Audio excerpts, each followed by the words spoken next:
Okay, roll call, please. Judy Bory, Here. Cheryl Hall, Here. Pam Kraus, Here. Ron Cruiser is absent tonight, Vivian Reisky, unavailable, Vera Walters, Here. and Lori Wine is absent as well. And Pam Harrison is here, and I am here. We have a quorum.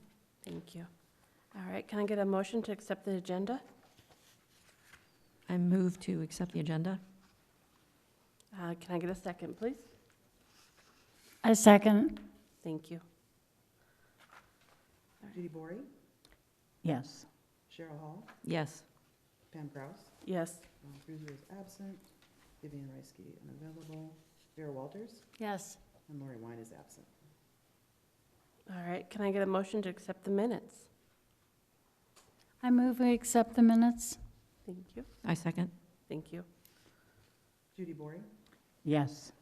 Cheryl Hall, Yes. Pam Kraus, Yes. Ron Cruiser is absent, Vivian Reisky unavailable, Vera Walters, Yes. and Lori Wine is absent. Motion passes. All right, call to the public? Or are you just visiting? Nope, okay. All right, next, is there any correspondence and communications? Not at this time. All right, we'll move on. Library report. Presentation, discussion, and update on library statistics, programs, and events by Pam. Okay. Thank you, board members, for being here tonight on this windy evening. First thing we're going to look at are January stats, since we did not have a meeting last month. You were sent these, but we'll just look at them briefly, just to, in case you had any questions. And then when we get to February, we'll see that we've switched up the format just a little bit, so if you have questions about that. But in January, you can see that our books circulation was up from the prior month, which is normal. December is normally a slower month due to the holidays. And then our statistics in terms of patron visits is also up. So our total circulations is down here, 30,267 over 28,746 from December. And this is the part we're going to be taking out of the February stats, and from now on, unless anyone really wants me to keep them in. The technical services talks about our government documents, which is a collection that doesn't really get used, and we're actually considering not having government documents anymore. You can see we had 5 volumes checked out in December. So we're considering taking that out, and I'll let you discuss that once I go over the February stats. And then we get into our interlibrary loans, which is where we loan out materials to other libraries that are outside of the Pinal County Library District, and also take in books for our patrons that we don't own from other outside sources. And then, of course, our volunteer hours, which are so important, and then our programs. So we had lots of children's programs in January. I'm going to be talking about a few of those in just a couple minutes. I had a nice PowerPoint for you, but for some reason it doesn't want to open, so there won't be any pictures, unfortunately. We had some outreach, which I'll also talk about in one of the other agenda items, and teen programs, and then our adult programming, and our Fun Van parenting education stats. And then a few times a year where we do a reference survey where we survey how we're helping customers at the service desk. And that was conducted the second week of January.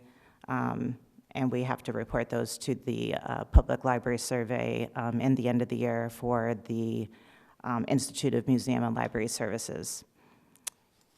So are there any questions about January? What was the AARP training?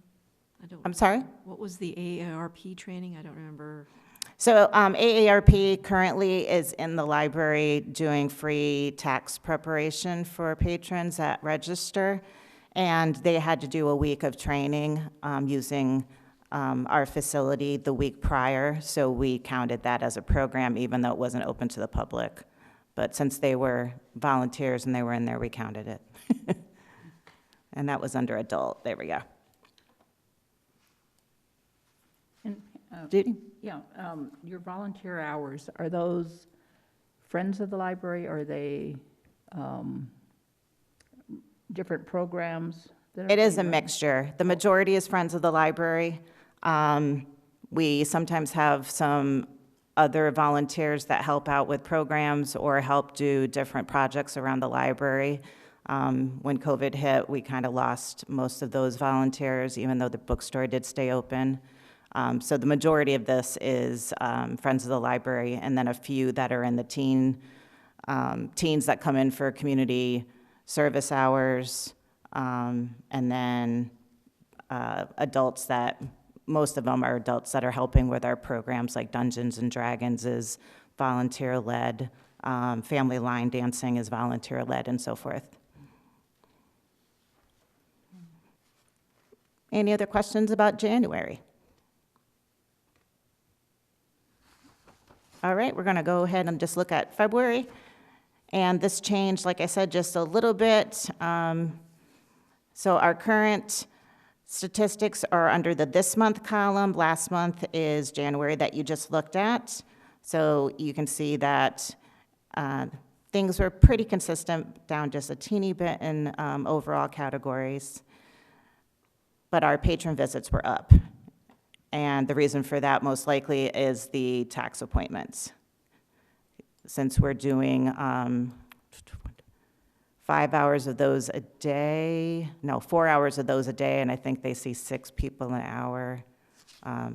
That's bringing in some extra people that normally don't come in, that might not normally come into the library, but they want to get their taxes done. So we've been giving them some activities to do while they're waiting for their taxes to be prepared, which has been nice, and then having lots of displays over by that area of materials for them to peruse.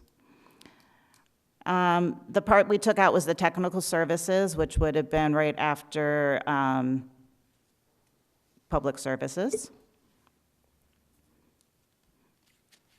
So we've got interlibrary loans. Volunteer hours were up for a lot from last month, from January. And then our kids programs,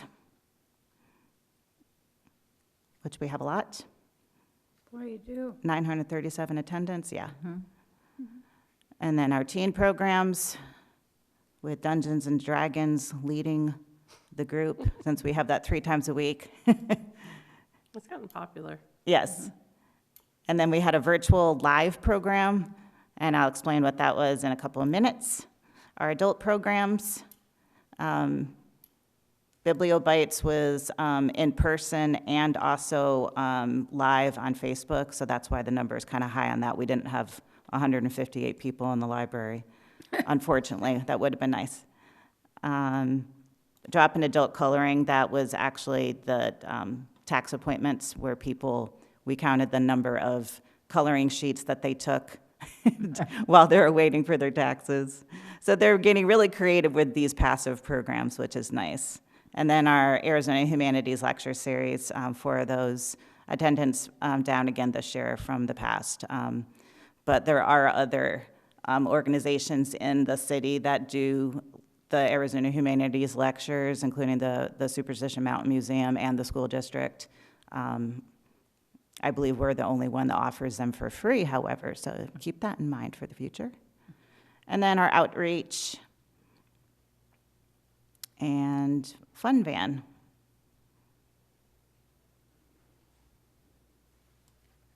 So any questions about February statistics? Where does your fun van go? So Fun Van goes all over Pinal County. They go as far as Oracle, but they don't always go to the same locations all the time. But one of the goals for the program is to reach those underserved areas of the county. So they do go to Kearney, San Manuel, Oracle, Casa Grande, Maricopa, Florence, Coolidge, Santan Valley. So even the Auction tribal community. So they go very far to do their classes, which is funded through First Things First.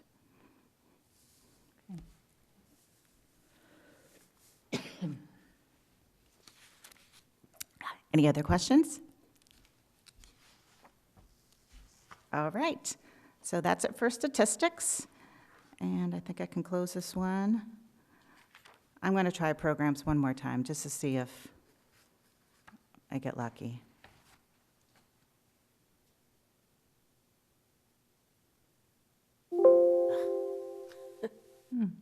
Should I try to repair? Before you do that, let me take a picture, screenshot of this one. Okay.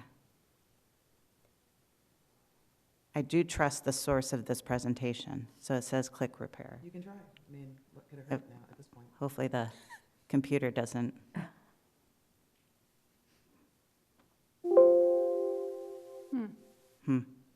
I wonder if they have a different version of PowerPoint on here. I don't know. Well, we will get this figured out before our next meeting, so basically what was on the PowerPoint for the programs was pictures of the flyers of some of the programs I'm going to talk about. So it just added a visual component, but we'll leave that off for right now. Oops. Okay, so a couple of things before I talk about programs, though. There was a statewide e-content initiative called Digital Discovery 2 that was offered from the Arizona State Library, and they offered it to all libraries in Arizona to take part in receiving dollars to go towards e-content, which would be e-books, e-audiobooks, streaming videos, and so forth.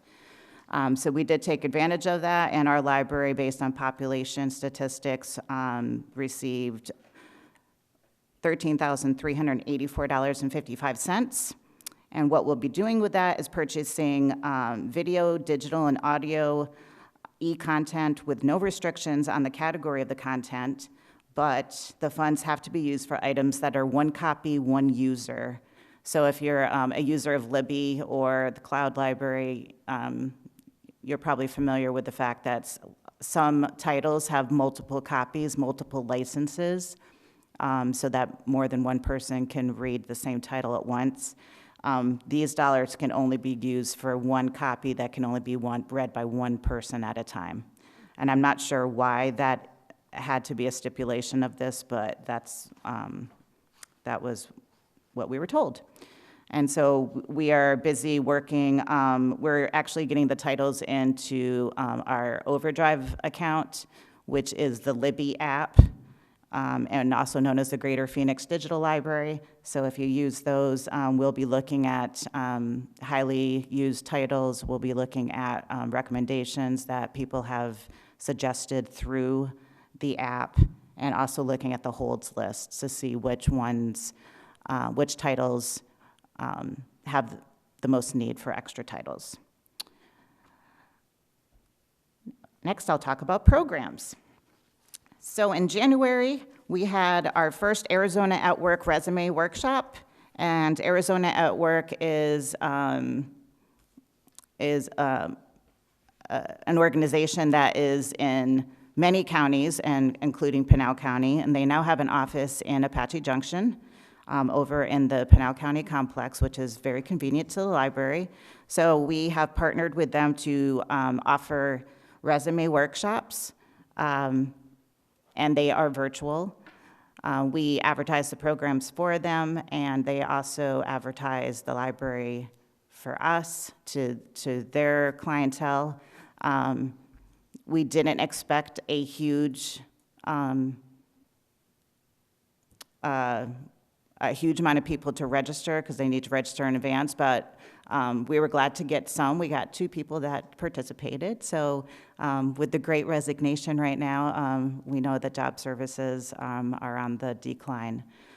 So we have another program with them in March, and I believe, I'm sorry, it was on the flyer, and I don't have the physical flyer with me, but I believe it's March 23rd.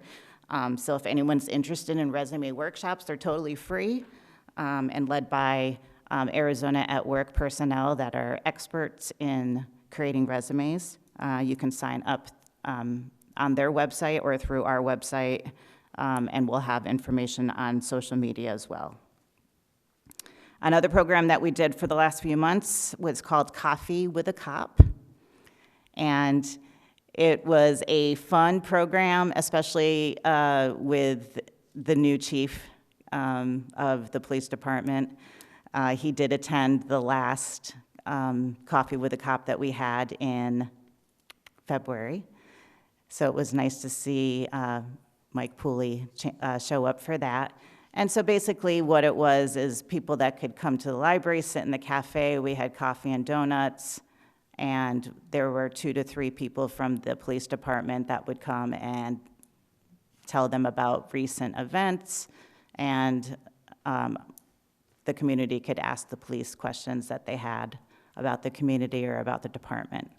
So I know we had a board member that was active in it. Was there lively communication? I thought it was a great program. Good. I wish that more people knew about it because I think they would come. Yeah, yeah. So we're going to put it on hiatus for a little bit now.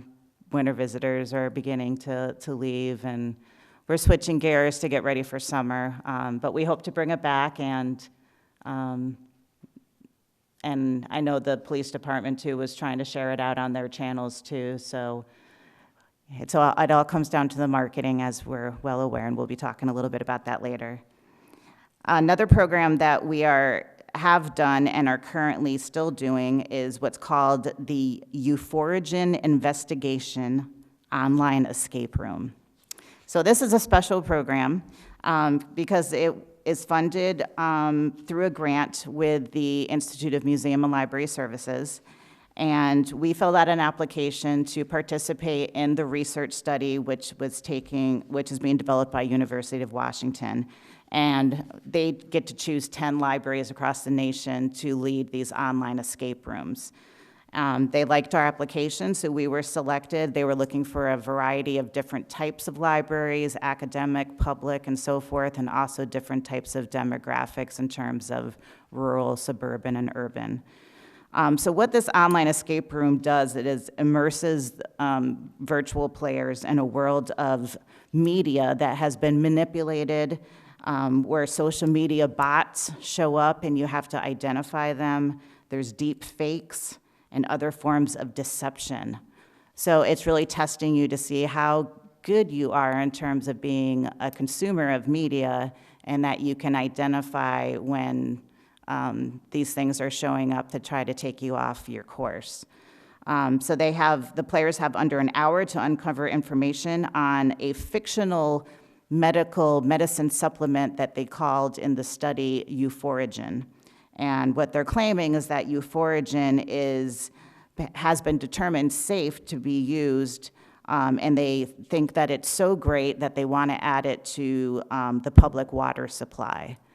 And so taking that fictional account further into this escape room, the players are fed different information, and as a team, they have to work together to figure out which of the media is fake and which is real. And I was part of the pilot group that did it with our staff. We had Stephanie Green in the youth department and Megan Carbiner, our outreach librarian. They're the leaders of it, so they actually control the virtual environment. And they needed to test it out to make sure everything was working fine. So there was like 5 or 6 of us that took part, and it was so much fun. And probably because I'm a nerd and I like information and I like to figure out mysteries and that sort of thing. But like they would show you pictures of like 6 different people that were, and you had to figure out which ones were bots, which ones were robots, which ones weren't real. And they give you some clues to try to figure things out, but you know you've solved the problem because they have it set up like an escape room where when you figure out different clues, you get like letters, and if you put the letters together in a certain pattern, it spells out words. So it's a lot of fun. There's still time to participate. I don't have the dates with me, so if you look on our website, you can see when the next ones are being offered. So We've had some participation, but not as much as we'd like, and I think it's because a lot of people aren't sure what to expect. So I hope people are hearing this because it's a lot of fun. It's an hour of kind of being a detective. Put in the teen center. Yes, they have, one of the sessions is supposed to be solely for teens, for a teen group, so that they feel comfortable with, a peer of their, a audience of their own peers, so. The next program I want to talk about is Guitar for Fun. This formed, I believe, back in January as well, was the first month it was offered. We have a local guitarist who is volunteering to teach kids how to play guitar. And we received some donations of guitars from the public, as well as purchased a few of our own so that we can actually check them out to kids that are interested in learning guitar. The kids are supposed to be at least 10 years old because the volunteers said that that's when their hands are strong enough to actually push down on the chords. And it has been wildly successful. They do this in the room right next to my office, so when I'm leaving in the evening, I get to walk by and they're all, strumming and they're learning chords, and he is so patient with them, the volunteer. So it's really fun to watch them, and then they get to take the guitars home and they can practice and come back. They actually had some other instruments show up a couple of the nights that they offer. It's on Tuesdays from 6 to 7. There was a fiddle player there one night, which I believe was a friend of the volunteer, and so they were having like a jam session. So it seems like a lot of fun. It's going really well. So. The next one is Filmmaking for Teens. This is a new program that our youth services supervisor, Penny Brumbaugh, is offering. She is working with another member of our staff, Craig Smith, who is our graphic designer type of, he's into audio video type stuff and is doing a lot of work on our studio to get that up and running in the near future. Those two are working together to help teens with the process of creating a 10-minute long video. So they're learning everything from what the concept of video making is, from screenwriting, storyboarding, acting, filming, and editing. They're using our audio video studio, like I said, which is not quite yet ready to be open to the public, but we have enough of it together that we can do this program for the teens. And they are planning to submit a science fiction adventure 10-minute movie clip into a contest that I don't have the name of, but Penny is familiar with. They're going to present like a movie trailer of a science fiction adventure with the ending of coming soon to a theater near you. So she's got 4 dedicated teens that are working on that right now. So we'll look forward to see what they come up with. And I believe it's going on for several weeks. I think it's 6 to 10 weeks. I can't recall exactly, but it's a series of program. Pam, Yes. are you going to do a film festival at the end and for the parents and, of the teens? I would hope they would. So that is definitely something I'll ask Penny. I don't know if they'll want to show it to everybody, but at least to the family, I would hope the family members want to come and see it. So yeah, I'll have to ask her about that. The film festival. Saturday, which is 2 days from today, is our infamous event, LibraryCon. And every year it has a different theme. This year, the theme is called Fandoms Unite. And if you're not familiar with what LibraryCon is, you might be familiar with the similar term Comic-Con, which is a huge convention that takes place across the country in many different locations where people can geek out and dress like superheroes and comic book people and film stars or whatever else they like. And I don't know exactly what they do at these things. They do cosplay where they dress up and they have costume contests and they, I don't know, they do trivia. They do geeky stuff.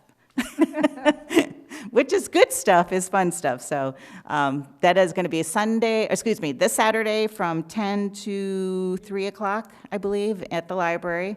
There will be a food truck there for serving, it's called Sandwich Craft, that will be doing sandwiches for their business.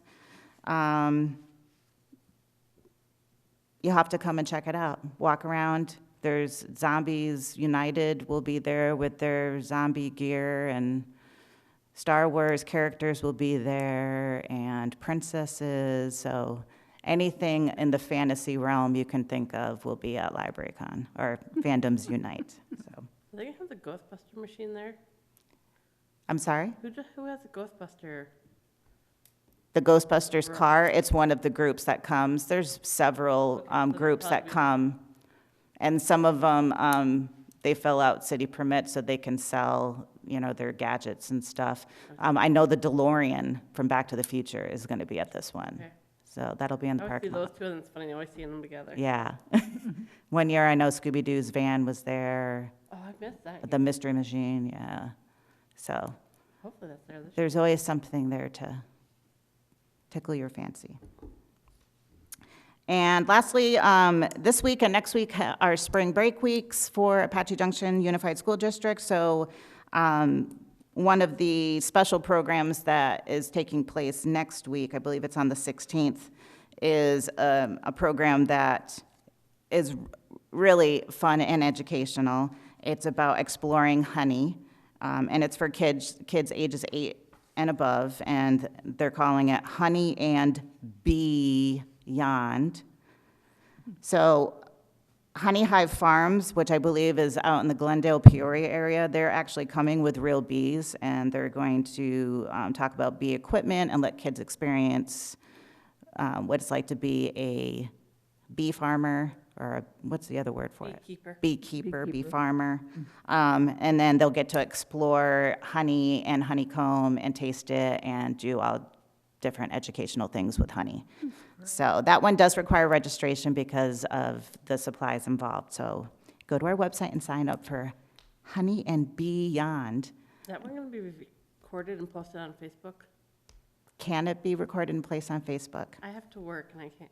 Okay, I will ask. I know it's for kids, but I want to go. So you want it live, or you want it like a recorded version? I don't care. I just 'Cause I we could like do- bees. I like learning about all that stuff. So Okay. it goes with gardening to me. Okay. Because we could probably record it and put it on YouTube, would be easier. But Whatever works. wherever works, you just want it recorded. I just want to learn about more. So I know, it's fascinating. honey water works great for bees. Honey water? 1 cup sugar, 1 cup water, and wait 10 minutes, and you have a beehive almost in your backyard. Oh, I have a mason jar, 3 cups of water, 3 cups of sugar, and took about an hour to empty the whole thing. isn't that what hummingbirds eat too? Nope, the rational is different, The ratio, but I okay, have that too. yeah. My husband does that. He doesn't let me touch him. Gotta do the right ratio, and I'm like, yeah. Yeah, it makes a big difference. Okay, so any questions about programs? And I'm sorry I didn't have the visual aids, because Sancy worked so hard on them. Next time. All right, and I believe that is it for library statistics, programs, and events. All right. And then presentation, discussion, update on the library statistics planning process. Yes. So this one, Sancy was really smart and put this as a video as well, so I'm going to show the video, but I'll stop it so I can talk.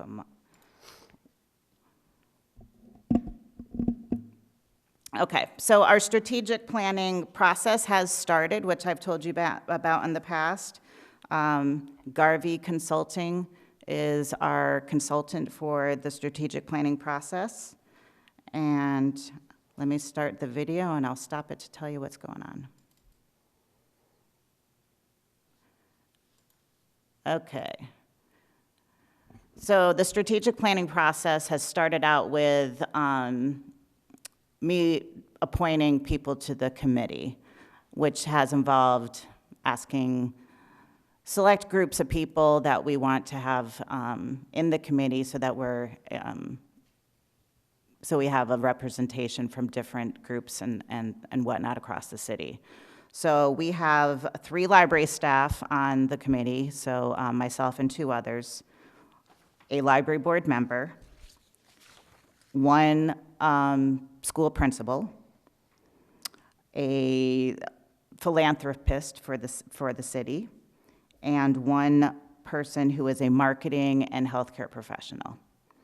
So that is our committee, and we did meet on February 15th in person for about an hour and a half to 2 hours with Garvey Consulting to talk about the strategic planning process. And she talked to us about what methods we would be using, and it clarified how those would work. She talked about the data that would be collected during the process and the resources that we'd be using. And the most fun part was talking about the trends in public libraries. She showed this really nice PowerPoint slideshow highlighting different things that are trends in libraries right now, everything from different ways to make like private study rooms to shelving reconfigurations to programs that are popular right now to maker spaces. So just kind of went through the whole gamut of different things to be thinking about as we go through this process. At the end, we talked about possible focus group demographics that we wanted to pinpoint. So we just kind of brainstormed a whole bunch of them, and we're in the process right now, the group deciding on what our top 5 are to go forward. We also gave her 5 years of specific library data that she requested, which mostly had to do with circulation and our collections. But it also included some of our short and long-term planning documents from past years, and some library policies and organizational charts. So she's trying to get a complete picture of what the library looks like now, and working with the committee to go forward with that.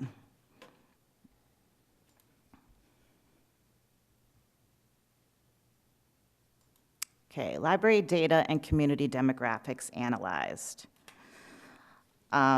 That was the part I actually just talked about, and I forgot it was on the next slide. So that's where she was going through all the different data. She still hasn't gotten back to us in terms of, she needs to look at it, and she puts it into some sort of format that makes sense for us to go forward with it. And then we will go on to the engagement phase, which involves not only our public, but also our staff.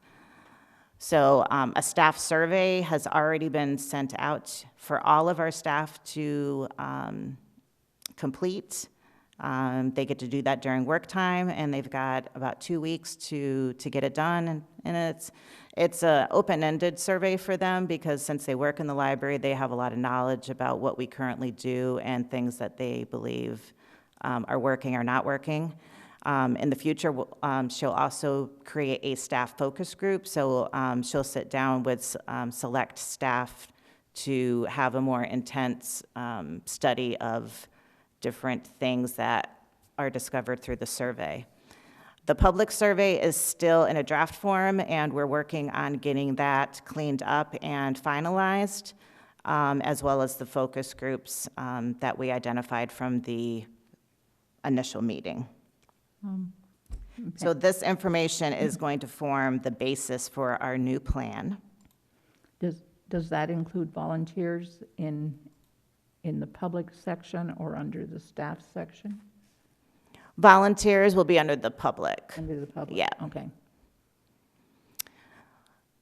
So the next step after that will be to summarize the findings that we gleaned from the surveys and the groups.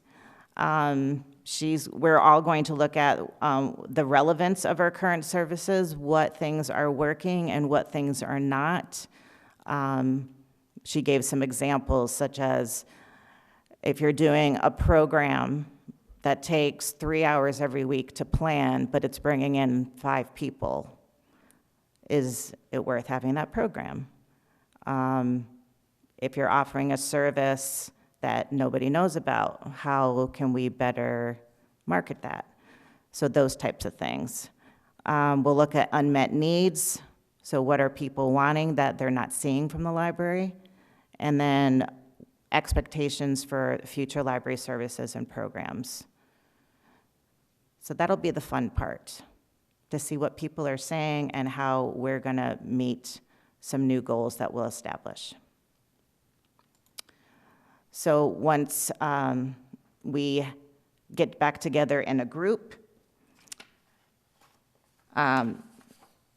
Ms. Garvey is going to achieve consensus from the committee on 5 to 6 service priorities to be translated into broad goals.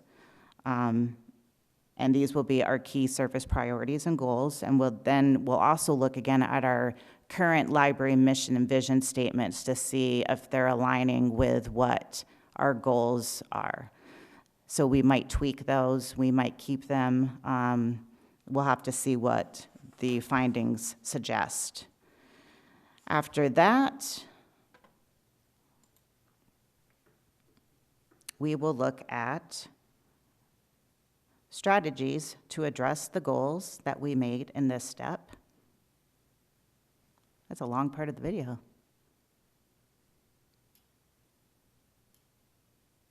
Uh-oh, That's the end of it. we didn't have that part. Okay.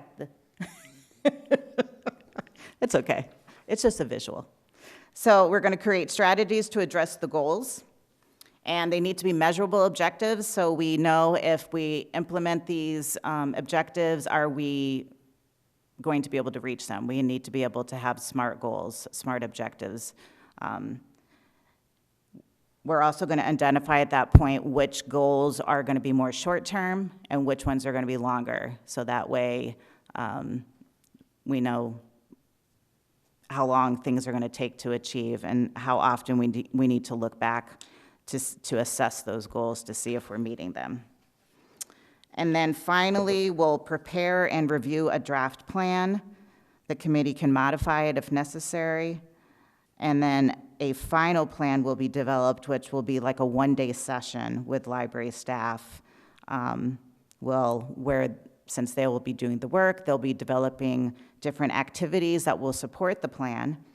And the plan will include performance measures needed for implementation and assessment, like I said. So it's started, and it's exciting, and I'm really looking forward to doing the survey phase. I hope we get a good number of respondents so that we're getting some good data. We will probably be offering a giveaway, 1 or 2, to encourage respondees. Does anybody have any questions about the whole process? It's going to take several months. I have some questions. So you're looking at demographic data. Is that existing demographic data, or is that projecting what Apache Junction is going to look like? It's in 5 to existing 10? at this point. Okay. Since we're looking at a 3 to 5 year plan, we're looking right now at how we are. And as she said, what does a post-COVID library look like? Okay. How is it different than we were? Yeah. But yeah, it's a good question. So when we get closer to potentially looking to see if there will be space down south, you will go through this again? Basically, or Yes, something I'm like- assuming, it seems that strategic plans for libraries normally go the 3-year route because things change so quickly. So I'm hoping that's what we find is going to work best for us. So 3 years from now, we'll probably be lucky if we've broken any ground down there. I don't expect it to be that soon, even though I wish. And I know the city wishes too, but I think we'll be safe in doing it just for our current day, and then when we do the next plan, it'll include projections for that area as well. We were talking yesterday with utilities in the Citizens Institute, and they were, projecting how long it's going to take just to get sewer lines and water down there means that it's going to be like a year, year and a half before you really see a lot of homes. Yeah, So we should be fine then. We Yeah. should be right on Yeah. track if you're doing it 3 years from now. yep. Hopefully there's no setbacks. Knock on wood. Does anybody else have any questions about strategic planning? I'll keep you updated as we have meetings about where we are in the process and so forth. But yeah, it's really exciting. I think we're gonna have some eye openers, and then there's gonna be some things that we're gonna be like, yeah, we knew that. We just either haven't had the resources to address it or whatnot. But it should be a great thing for the library going forward. And that is it for that agenda item. All right, so let's move on to old business, presentation, discussion, and update on strategies to promote library services. Okay. So last meeting, we brainstormed different ideas to promote library services. And while we have not investigated all of them, this is a list of things that we have started or done since we last met. So monthly calendars and universal class flyers are now going to the Chamber of Commerce. In your packet, I believe you have a universal class brochure or flyer that we have available to patrons as they come into the library. Do you have any statistics on how that's going? Last month was still kind of on the low side. We just got the brochure and the flyers out, I would say probably within the last 2 to 3 weeks. So we're hoping that we might see a little bit of an increase next month. Yeah. I think it was like 20 some for February. Yeah. We are continuing to post on the city marquee because we want you to have something to read while you're at the stoplight. Which is the longest in town. I know. Yeah, I think they're all long. We have spoken with staff at the MGC about advertising over there. I know some calendars and flyers were brought over there. I haven't been over there to see if they're out or not, but I did have a one-on-one meeting with Liz Langenbach from the Director of Parks and Recreation. And we talked about not just that, but we talked about how in the future we want to try to work and coordinate and collaborate more together to do more joint programs, to look at what we're doing versus what we're doing and avoid duplication. They're getting a new software program called Civic Recreation. So she said there's the opportunity for library programs to be on that as well. So we're looking at some different avenues going forward, and it was wonderful because she said during the meeting that she feels like the library and parks are the closest they've ever been. And since she's been here 25 years, I take that to heart, so thanks, Liz. Good, that's good. Yep, she's great. Probably the coolest thing that we did since the last meeting was create and post Facebook ads. So these are paid ads.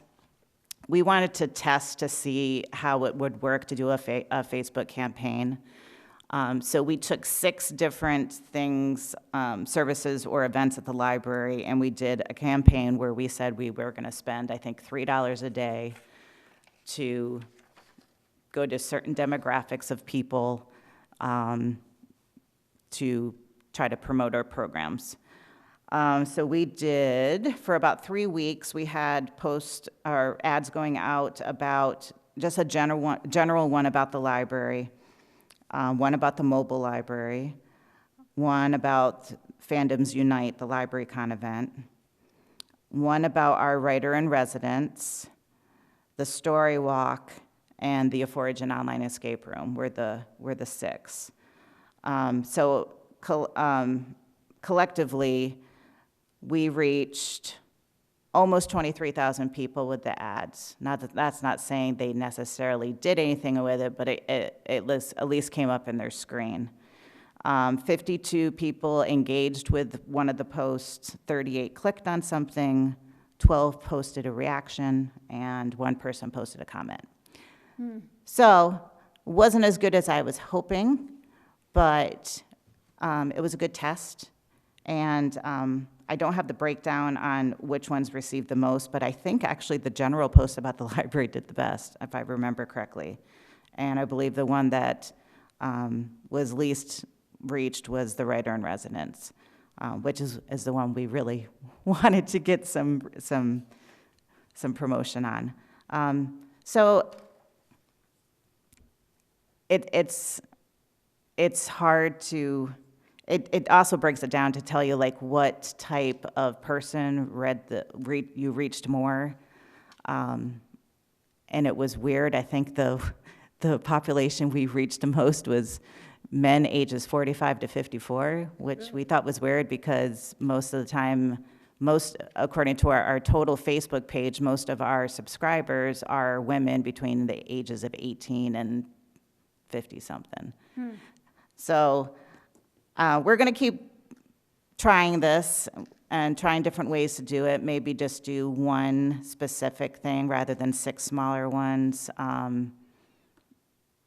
know with summer reading coming up, we do want to do a campaign on social media for that will have like its own branding with its own like artwork and stuff that will identify us as the Apache Junction Public Library. So we'll keep working on that, but it was, like I said, it was kind of a trial to see what would happen. Any questions about that one? I was just really surprised when I went on it. I could take the class in writing and do all the tests and get certified, or I could just watch videos and tell me everything. About the universal class? Yeah, they gave you 2 different options, which I didn't realize when I signed up the first Yeah, time. when we get the stats, it breaks it out into like new users, logins, videos watched, modules taken. Yeah, it's a lot of different numbers. So there's a lot of components to it. Yeah, it kind of reaches all the different types of learners, whether you're a visual learner or you like to read and interact with it that way. So, can I ask what course you looked at? I did nutrition, like weight room 101. Okay. Did you finish it? Finished the one, the other one I'm still working on. Okay. And our classes are at the MGC, so it kind of corresponded together. Oh, okay, good. Yeah. So. We posted our calendar at Ace Hardware on their community board. We also tried to go to the Mall of Peddlers and post it there, but they have told us that they now no longer support community ads due to space limitations. We posted the writer in residence flyers and bookmarks that have been made at Changing Hands Bookstore, which is in Tempe, so it's not really our clientele, but one of our staff was going there, so she brought some down there anyway, because I guess if you're a writer, you'll drive to get some good writing tips. Also the Poison Pen Bookstore and on the Phoenix Lit Serve Facebook group. We brought calendars and flyers to Apache Junction schools, as well as to Imagine Prep and Avalon charter schools. And we just found out yesterday that Apache Junction schools, they're going to be publishing the calendars on their Peach Jar digital platform, and they'll also be sharing them on their social media pages. So thank you, Apache Junction School District. Our outreach librarian did visit some churches in Apache Junction and brought them calendars and flyers to have available for their congregations and families, or some might have daycare groups there as well. One thing that I was excited about, I haven't received any submissions yet, but I noticed that some libraries that have like a dedicated outreach person have an outreach form on their website. So we have created a form, and it's now on our website. So if someone's interested in having an outreach visit, whether it's an HOA or a school or a preschool or what be it, they can fill out the form, and it'll go directly to the outreach librarian and me as a backup in case that person's on vacation, so we can look at what their needs are and see if we can schedule something with them. So we hope, we've been trying to highlight that on our slider, on our website. Like I said, I haven't got anything yet, but I'll probably get a bunch of test ones like after the meeting. And then our outreach librarian went to numerous meetings within the city. She went to the Chamber of Commerce Mixer. She went to several HOA meetings. And then she attended some outreach events such as the Lost Dutchman Days, the Centennial event, the John Denver Tribute Concert. So I hope you got to see them there. One thing that we have on our radar, but we haven't yet begun to do, is what's called Google Ad Grants for nonprofits. This program's been around for a little bit. It requires that you're a nonprofit and have a 501c3 to qualify. And since our friends of the library are that, we qualify it through them. And what it does is it's a program that provides free Google ads to charitable organizations, and it's designed to help us extend our public service messages. And we will have access to up to $10,000 per month in search ads that will be shown on Google. And Google provides step-by-step videos to set up the plans, to build them, to launch them, so you can make your marketing campaigns. I know another library district in the area, they are part of that program as well, and they do some sort of campaign every month, and they said it is impossible to spend $10,000 a month. You would need to have somebody working like 24/7, 7 days a week, but it's granted money, so it'll hopefully get us to the top of search results when people put in certain tag words, such as books or library or preschool programs or whatever else that we develop in the campaign. So I hope to tell you more about that in the near future when we get it launched. And does anybody have any questions? I had left you something, and I know that I left you a really cryptic note, but Yes, I got wanted you to something- explain more, thank you. yeah, okay, so I used to live in Napa, California, and they just reopened their senior center, and they sent me a little flyer about it in the mail.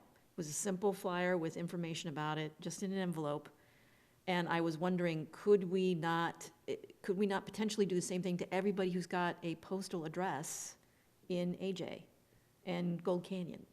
And you could just put the schedule, the 2-page schedule, in a plain envelope and say, here's what the library's doing, and try that as a potential way of just putting the schedule in front of as many people as possible. Yes. I don't know I what that believe would we could cost. do it. I'm not sure what the cost. I started looking into the process a little bit and then got sidetracked and had to do something else. So I didn't really completely look into how to do that with the post office. So that's something I still need to investigate more. And I know, I think postcards are cheaper, but then again, postcards don't do as much as like if you get a calendar, if people are opening their mail. Yeah. So it is definitely something to investigate and then see what the cost would be and then the rate of return, rate on, and But what about in a water bill or SRP bill or, in other words, a bill that they do have to open? Like a water bill for the city, because it's Yeah, city-owned, so. we did look into that several years ago about having some sort of messaging, because I know they do some sort of flyer or pamphlet in there with some information. At the time, it wasn't going to work for them, but it's definitely something we could revisit. I don't know if they would be able to put something as big as our calendar in there, but yeah, I know, something that you know that they're going to open. Yeah. The other potential I was thinking of is we've said that we can't get it into the, there's only once a month it comes out, the Gold Canyon Apache Junction Independent comes out. But if you have enough foreknowledge of when the paper comes out, could they stuff the schedule into, like they do with regular papers, like they do with the I know, and Republic? I don't even know who to even contact Well, about they that. do, the Citizen is in the paper. Yes, and I did talk to Liz about that. They have a contract with the Independent for that. There is the possibility that the larger Citizen that we had in the past will be coming back. Oh, that would be good. So if that happens, we'll definitely be part of that. Yeah. But it's all a wait and see. I You know, don't, Megan and I were talking the other day. I like to know what's going on everywhere, but I am not going to go on every organization's Facebook page. It would take me all day to do Right. that. But I sign up for every email notification that I can. So Tempe Center for the Arts sends me something, Scottsdale Center. I get all these emails, and I can either choose to read it or not. right. But at least if I choose to read it, I get all the information of what's going on. Don't we get email addresses when people sign up for a library card? We do. And could we not just have this blanket email go out when there is an event? They do it once a month. You'll get an email with the whole schedule showing you everything. That's true, but I don't think a lot of people will read the whole schedule. Are you talking about the Wowberry? I don't know, I just know I get an email with that, and then I'll get a text message saying, hey, these events are coming up too. Well, that's because you're on the library board. No, I sign up for everything. Oh, you might get, is that from the city? I don't know what it's from. I don't know how I got it, but I like it. Okay. I get the schedule, but I feel it comes from the library board. Right.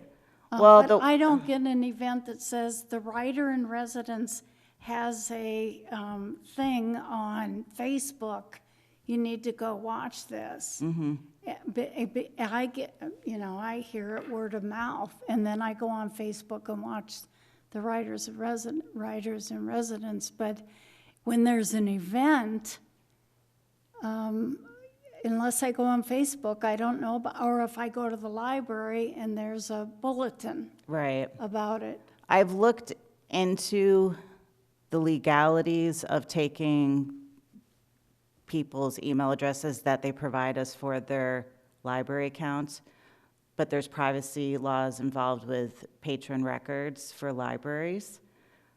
And I've read conflicting information concerning whether email addresses are part of that or whether they can be isolated and used in an opt-out type of situation to send an email newsletter.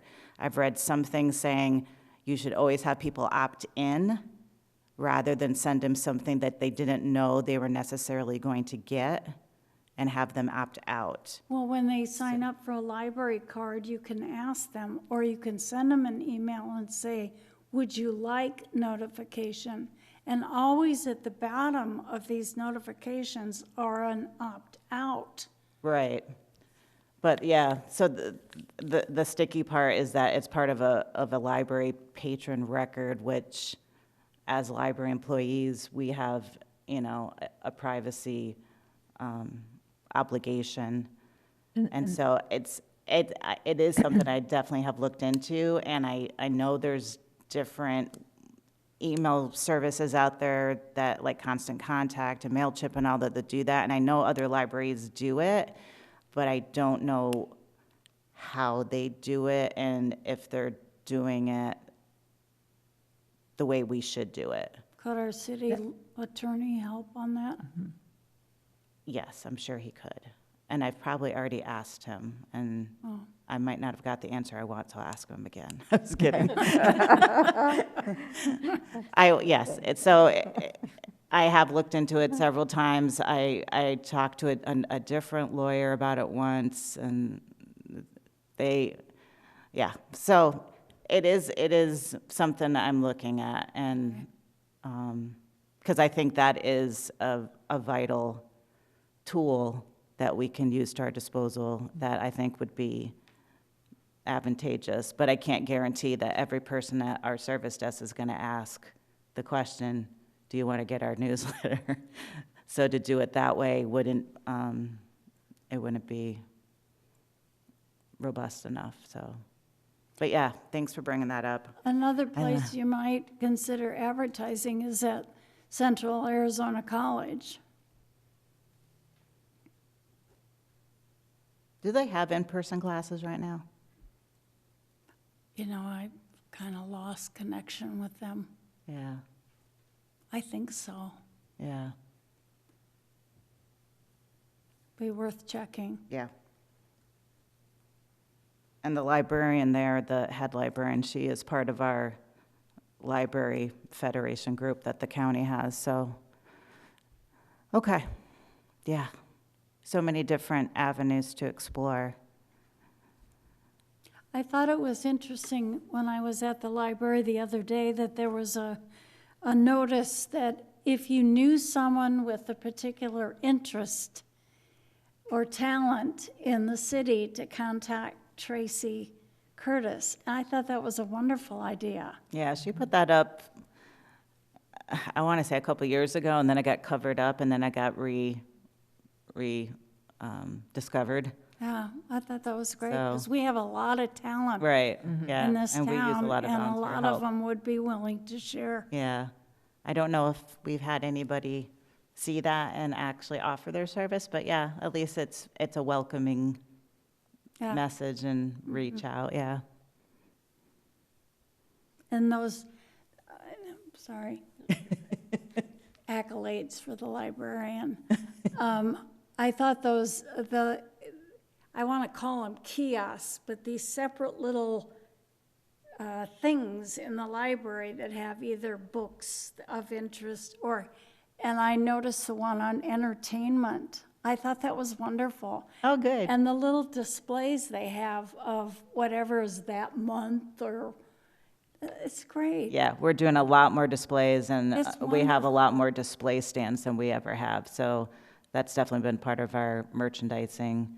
And then when Cheryl came in that one time and we gave her a tour, you know, she even had some additional items of hanging things on the ends of shelf ranges and putting, you know, Like shoe racks. yeah, Just hanging shoe racks, just put books in them. putting different, you know, putting things that are related to another thing in that area, like she was bringing up, like, if you're in a grocery store and you're shopping for cheese, well, put a bottle of wine by the cheese, because then maybe somebody will buy the wine and the cheese. So, Right, right. yeah, so all those little marketing, you know, bookstore type tricks, yeah, yeah. Are we going to be at the Easter event coming up here in April? We're going to be at that. For eggs, Yes. yes. Okay. Yep, the eggs I have just been didn't hear that as purchased. an event, so I wasn't sure. I'm like, That's there's funny. tons of kids there. Yeah, that's one of my favorites. Now I just have to see if I can coax somebody into wearing the Easter Bunny costume. I think they're going to have somebody there. Huh? I think somebody's already dressed like the Easter Bunny, if I'm not mistaken. Who? You're talking about the Easter event, what's the MGC, right? Oh, they do their own. We Oh. do, but we've done one in our own as well. Okay. But yeah, they're having theirs, I know that. And we're planning on having our smaller. Okay. We use the park next to the library in front of the MGC, and we do something like for the preschoolers Okay. during the week where they can go out and pick up the eggs and get little trinkets or whatever. So. Teenager to do it. I'll give you $5. Here you go. To wear the costume? Well, They can't talk, but I've convinced staff to wear it in the past, so maybe I might get lucky and, yeah. Yeah. I won't name any names, now, so. and it's not Sancy. All right, anything else? All right, new business. Any new business? You tell me. I don't know enough yet to be sure, but I just started a job this week with a financial services company Good, congrats. that does, one of their CSR pillars is education about money.